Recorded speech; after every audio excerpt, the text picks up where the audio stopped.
ایک راز ہے جسے دنیا کے ہر مذہب نے چھپایا نہیں بلکہ ہر دور میں بیان کیا۔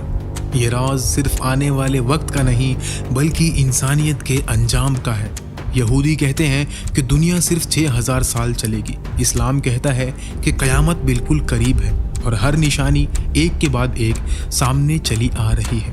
ایک عذاب، ایک فتنہ جو دنیا کے ہر کونے میں پھیل جائے گا، جہاں نہ حکومت کام کرے گی اور نہ فوج، صرف ایک نام گونجے گا، دجال۔ لیکن یہ صرف ایک کہانی نہیں، یہ ان لوگوں کا سچ ہے جو اس وقت زندہ ہیں اور جنہیں جلد اس فتنے کا سامنا کرنا ہے۔ اور اس فتنے کے بعد آئیں گے وہ لوگ جن سے لڑنے کی طاقت کسی میں نہیں، یاجوج اور ماجوج۔ تو دوستو تیار ہو جاؤ، کیونکہ جو سننے جا رہے ہو وہ صرف ایک واقعہ ہی نہیں بلکہ تمہارا مستقبل ہے۔ حضرت محمد صلی اللہ علیہ وسلم نے فرمایا کہ جیسے یہ دو انگلیاں ایک دوسرے کے ساتھ ساتھ ہیں، بالکل اسی طرح میں اور قیامت بھی ایک دوسرے کے قریب قریب ہے۔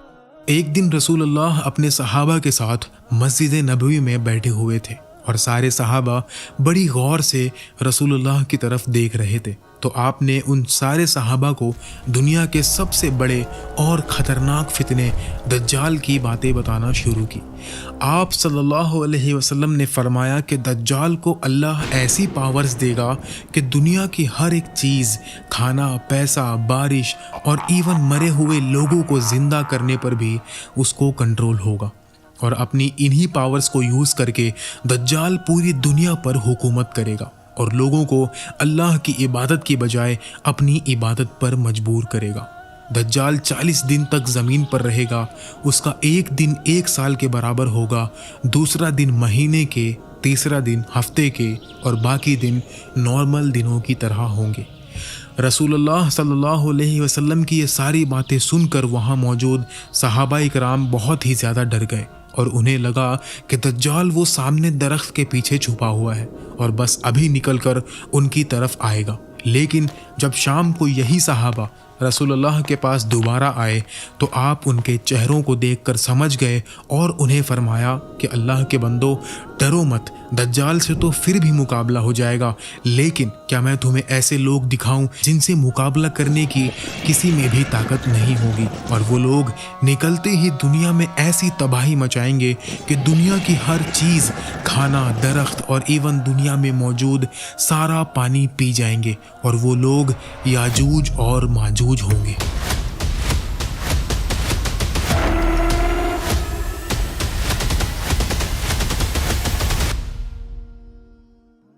آج سے تقریباً 5000 سال پہلے جب انسان اپنی برائیوں میں حد سے زیادہ بڑھ چکا تھا اور پوری دنیا گناہوں سے بھری ہوئی تھی، تو اللہ تعالیٰ نے دنیا سے اسی ظلم اور برائیوں کو ختم کرنے کے لیے ان لوگوں پر اپنا سب سے بڑا عذاب طوفان بھیجا۔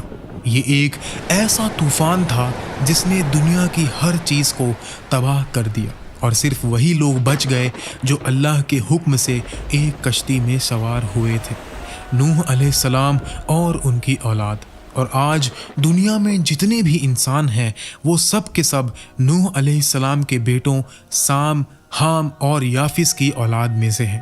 ان تینوں میں سب سے زیادہ خطرناک لوگ یافس کی اولاد میں سے نکلے، کیونکہ یافس کی اولاد دنیا کے سب سے سخت علاقوں نارتھ میں جا کر آباد ہوئے تھے، جہاں ہر وقت زمین برف سے ڈھکی رہتی تھی، جس کی وجہ سے وہاں کی زمینوں پر کھیتی کرنا مشکل ہوتا تھا۔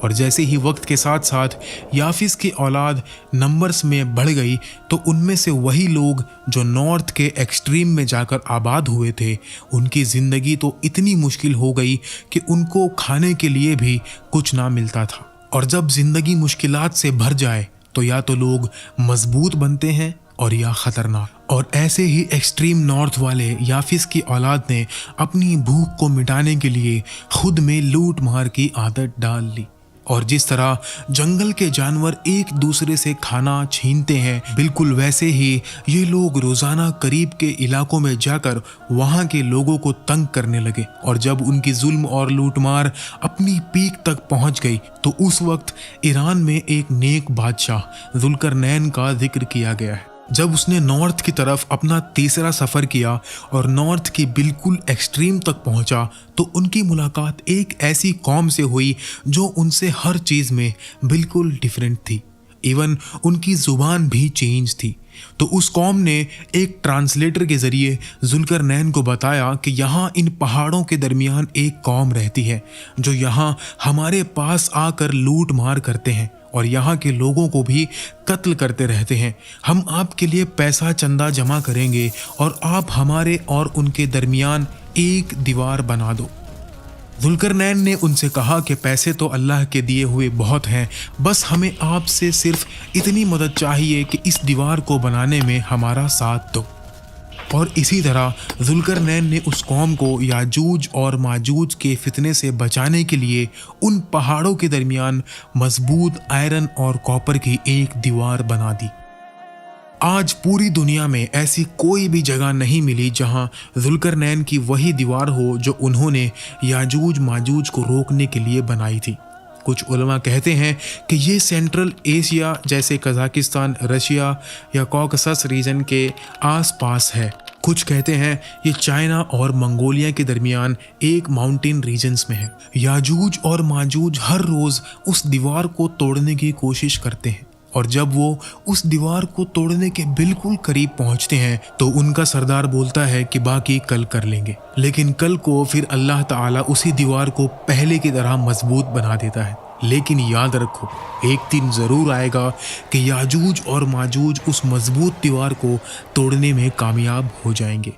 लेकिन वो कब होगा? जब इमाम मेहदी और ईसा अलैहिस्सलाम दज्जाल के फितने को ख़त्म कर चुके होंगे, तब वो निकलेंगे और उनका निकलना एक निशानी होगा क़यामत के करीब होने की। अल्लाह ने सूरह अंबिया की आयत नंबर 96 में फरमाया कि वो हर बुलंद जगह से नीचे उतरते हुए दौड़ेंगे।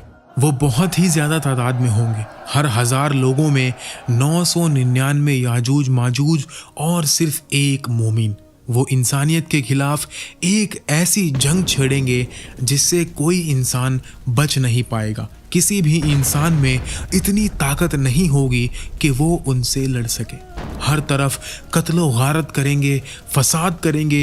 इसी दौरान अल्लाह हज़रत ईसा अलैहिस्सलाम को हुक्म देगा कि तमाम मोमिनों को माउंट सीना यानी कोहे तूर पर ले जाएं, वही जगह जहां हज़रत मूसा अलैहिस्सलाम अल्लाह से बात किया करते थे। याजूज माजूज इतनी बड़ी तादाद में ज़ाहिर होंगे कि जब इनका पहला गिरोह दरियाए ताबरिया के किनारे से गुजरेगा तो इसका पानी पी के उसे खुश्क कर देगा, और जब दूसरा गिरोह वहाँ पहुँचेगा तो सोचेगा कि वहाँ कभी पानी था ही नहीं। वो चूंटियों और टिड्डियों की तरह चारों तरफ फैल जाएंगे और ज़मीन पर तबाही मचाएंगे, यहाँ तक कि वो बैतुल मक़दिस तक पहुँच जाएंगे। ज़मीन पर हंगामा और कत्ल गारत करने के बाद वो कहेंगे, हमने ज़मीन की तमाम मखलूक को कत्ल कर दिया है, अब हम आसमान वालों को मार डालेंगे। और फिर वो आसमान की तरफ तीर चलाएंगे। उनके तीर खून आलूद होकर वापस आएंगे। एक तरफ वो अपने शैतानी कामों में मसरूफ़ होंगे और दूसरी तरफ हज़रत ईसा अलैहिस्सलाम अपने साथियों के साथ माउंट सीना के किले में ठहरे होंगे, जहां वो शदीद भूख का सामना कर रहे होंगे। इस नाजुक मोड़ पर हज़रत ईसा अलैहिस्सलाम अपने साथियों के साथ अल्लाह से दुआ करेंगे और फिर अल्लाह याजूज माजूज की गर्दन में एक किस्म का कीड़ा पैदा करेगा जिससे वो एक ही रात में मर जाएंगे। याजूज माजूज के खात्मे के बाद हज़रत ईसा अलैहिस्सलाम और इनके साथी माउंट सीना से नीचे उतरेंगे और देखेंगे कि सारी ज़मीन इनकी लाशों और बदबू से भरी होगी। फिर हज़रत ईसा अलैहिस्सलाम अल्लाह से दुआ करेंगे कि या अल्लाह ज़मीन को पाक कर दे, और फिर अल्लाह एक तेज़ और पाक कर देने वाली बारिश भेजेगा। वो बारिश इतनी तेज़ होगी कि याजूज और माजूज की लाशों को बहा ले जाएगी। अब अल्लाह ज़मीन को फल पैदा करने का और आसमान को अपनी नेमत बरसाने का हुक्म देगा। अल्लाह की इतनी रहमत होगी कि एक अनार को लोगों का एक गिरोह अच्छे से खा सकेगा, और गाय का दूध एक कबीले के लिए काफ़ी होगा और बकरी का दूध एक ख़ानदान के लिए काफ़ी होगा। ये सब कुछ तभी होगा जब यहूदी अपनी पूरी ताकत के साथ फ़िलिस्तीन पर मुकम्मल कब्ज़ा कर लेंगे। वो वक्त करीब है, क्योंकि आज के दौर में तकरीबन 80% फ़िलिस्तीन पर उनका कब्ज़ा हो चुका है। अब उनका अगला निशाना है मस्जिद अल अक्सा, जो सिर्फ एक मस्जिद ही नहीं बल्कि मुसलमानों का दिल है। वो उसे शहीद करके उस जगह अपना आखिरी और तीसरा टेंपल बनाना चाहते हैं, जिसे वो अपने मसाया दज्जाल के लिए तैयार कर रहे हैं। और याद रखो, जब वो टेंपल बनाएंगे तब दज्जाल ज़ाहिर होगा, वही दज्जाल जिसे हराने के लिए हज़रत ईसा अलैहिस्सलाम आसमान से उतरेंगे और हक़ व बातिल का फ़ैसला होगा, जिस पर हमने तफसील से इस वीडियो में बात की है। तो मेरे अजीज़ साथियों, वक्त ज़्यादा नहीं है, निशानियाँ साफ़ हो चुकी है और हकीकत हम सब के सामने है। तो तैयारी करो, अपने ईमान को मजबूत बनाओ, क्योंकि आजमाइश का सबसे बड़ा दौर बहुत ज़्यादा करीब है।